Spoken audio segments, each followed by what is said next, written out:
Welcome friends, M Singh Foundation YouTube channel पे आप लोगों का स्वागत है। बीएसएससी सीजीएल 3 वैकेंसी 3 साल से लगातार पेपर में आ रहा है, लेकिन कभी भी ये फ्लोर पे नहीं आता है। अब इसके संबंध में एक बहुत बड़ा अपडेट निकल के आया है और सीधे विधानसभा से है। और ये अपडेट क्या है आप खुद देख लीजिए। आपके सामने एक आपको क्वेश्चन दिख रहा होगा। ये संदीप सौरभ जी माननीय विधायक हैं, यानी कि विधानसभा के जो सदस्य हैं, इनके द्वारा 14/3/2022 को जो प्रश्न पूछा जाएगा, तारांकित प्रश्न, उसका उत्तर विभाग के द्वारा यानी कि सरकार के द्वारा दिया गया है। पहले प्रश्न क्या है उसको देख लीजिए आप। क्या मंत्री सामान्य प्रशासन विभाग यह बतलाने की कृपा करेंगे कि क्या यह बात सही है कि सामान्य प्रशासन विभाग द्वारा बिहार कर्मचारी चयन आयोग को तृतीय स्नातक स्तरीय कुल 1905 रिक्तियों की सूची भेजे जाने के 3 वर्ष बाद भी आयोग द्वारा इसकी बहाली के संबंध में विज्ञापन जारी नहीं किया गया है? यदि हाँ, तो सरकार तृतीय स्नातक स्तरीय परीक्षा के लिए कब तक विज्ञापन जारी करने का विचार रखती है? नहीं तो क्यों? चलिए अगला देख लेते हैं। ये तो इनके द्वारा सवाल पूछा जाएगा जिनका उत्तर इनको मिलेगा, मौखिक रूप से मिलेगा, लेकिन इसका एक जो कॉपी है ये बाहर आया है। अब उत्तर में क्या कहा गया है सरकार की तरफ से, समान प्रशासन विभाग की तरफ से, देख लीजिए क्या बोला गया है कि आंशिक रूप से स्वीकृत किया गया है। वस्तु स्थिति यह है कि तृतीय स्नातक स्तरीय संयुक्त प्रतियोगी परीक्षा में कई महत्वपूर्ण पद यथा सचिवालय सहायक, मलेरिया निरीक्षक, अंकेचक, योजना सहायक, data entry operator, grade C, अंकेचक सहयोग समितियां एवं गृहपति सह लिपिक सम्मिलित हैं। उक्त पदों से संबंधित विभागों यथा सामान्य प्रशासन विभाग द्वारा सचिवालय सहायक के पद पर नियुक्ति हेतु 1360 रिक्तियां दिनांक 30/7/2019, स्वास्थ्य विभाग द्वारा मलेरिया निरीक्षक के 74 पदों की अधियाचना दिनांक 15/7/2019, अंकेचक निदेशालय द्वारा अंकेचक के 370 पदों की अधियाचना दिनांक 1/7/2021, योजना एवं विकास विभाग एवं योजना सहायक के 84 पदों की अधियाचना 21/1/2021 तथा 41 पदों की अधियाचना दिनांक 9/7/2021, वित्त विभाग data entry operator grade C के 2 पदों की अधियाचना 30/7/2019, समाज कल्याण विभाग निदेशालय द्वारा गृहपति सह लिपिक के 60 पदों की अधियाचना 1/10/2019 तथा सहकारिता विभाग अंतर्गत अंकेचक संयुक्त समिति के 256 पदों की अधियाचना दिनांक 3/3/2021 को आयोग कार्यालय को प्राप्त हुई है। ठीक है। बिहार कर्मचारी चयन आयोग परीक्षा संचालन नियमावली 2010 के अनुसूची 2 स्नातक स्तरीय में उल्लिखित पदों को सम्मिलित करते हुए विज्ञापन प्रकाशित किया जाना था।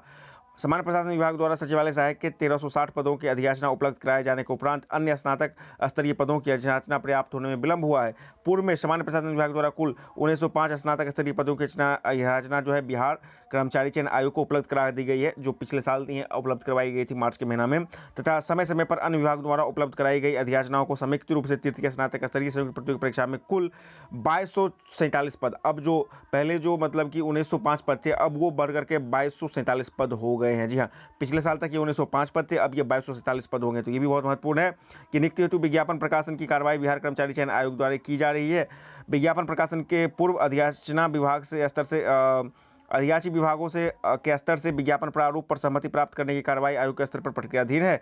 विज्ञापन प्रारूप पर सहमति के उपरांत बिहार कर्मचारी चयन आयोग द्वारा तृतीय स्नातक स्तरीय संयुक्त प्रतियोगी परीक्षा का विज्ञापन प्रकाशित किया जाएगा। तो चलिए, यहाँ पे कोई भी डेट लाइन नहीं बताया गया कि ये कब तक किया जाएगा, बस इनका ये कहना है कि जो है सामान्य मतलब विज्ञापन प्रकाशन के पूर्व अधियाची विभागों के स्तर से विज्ञापन प्रारूप पर सहमति प्राप्त, मतलब कि जो है ये ऑफिस टू ऑफिस लेवल पे जो है बात की जा रही है कि क्या क्या इसके नियम होंगे, क्या क्या मतलब कि कानून वगैरह होंगे, इस पर बात की जा रही है। उसके बाद ये बताया जा रहा है कि प्रकाशित कर दिया जाएगा। क्या अब इसमें क्या 4 महीना लगेगा, 5 महीना लगेगा, 5 साल लगेगा, 10 साल लगेगा? क्योंकि 3 साल से तो यही बात हो रही है। हाँ, ये जरूर बात है कि अब चूंकि मतलब कि इतना दिन से वैकेंसी ही नहीं हो रहा है, वैकेंसी ही नहीं आ रहा है और इतना दिन से बैकलॉग पोस्ट जा रहा है, तो धीरे धीरे पोस्ट की संख्या जरूर इंक्रीज हो गई है। पहले 1905 था, अब ये 2247 हो गया है, लेकिन यहाँ पर भी ये डेट का अपडेट नहीं किया गया है। तो अब कब तक ये वैकेंसी आएगा? देखिए, जिस तरह का यहाँ पर मजमून बताया जा रहा है उसके अकॉर्डिंग वैकेंसी के मतलब की जारी करने की कोशिश की जा रही है। लेकिन सबसे बड़ा ऑब्स्टेकल, मैं बार बार इस चीज़ को बता रहा हूँ, क्या है बीएसएससी के सामने, मैं वो बता रहा हूँ। ठीक है ना,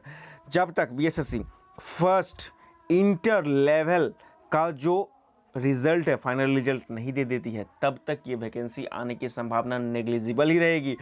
तब तक कोई भी मतलब कि चाहे वो सरकार की तरफ से हो, सामान्य प्रशासन विभाग की तरफ से हो या आयोग की तरफ से, कुछ भी आपको नहीं बोला जाएगा। हाँ, पेपर में तो जरूर आ जाता है, अब आपको देखने को मिल जाएगा कि फिर भी 5-10 दिन के बाद जो इस महीना वैकेंसी आ रहा है। लेकिन एक ये इसके सामने ऑब्स्टेकल है। लेकिन इन सब बातों को यदि आप दूर कर दीजिएगा, एक्चुअल पूछिएगा, तो कोर्ट में मामला ये है, मतलब कि फर्स्ट बीएसएससी इंटर वाला, और सरकार पर भी दबाव है, तो आप उम्मीद कीजिए कि जल्द से जल्द वैकेंसी आ जाए। लेकिन जब तक ये वैकेंसी नहीं आ जाती तब तक आप इस पर कोई विश्वास नहीं कर सकते हैं। फिर भी जल्द से जल्द वैकेंसी आएंगे, ऐसी संभावना अब ज़्यादा दिख रही है। हाँ, गुड न्यूज़ क्या है कि अब ये 2247 पद हो गए हैं इस पूरे वैकेंसी में।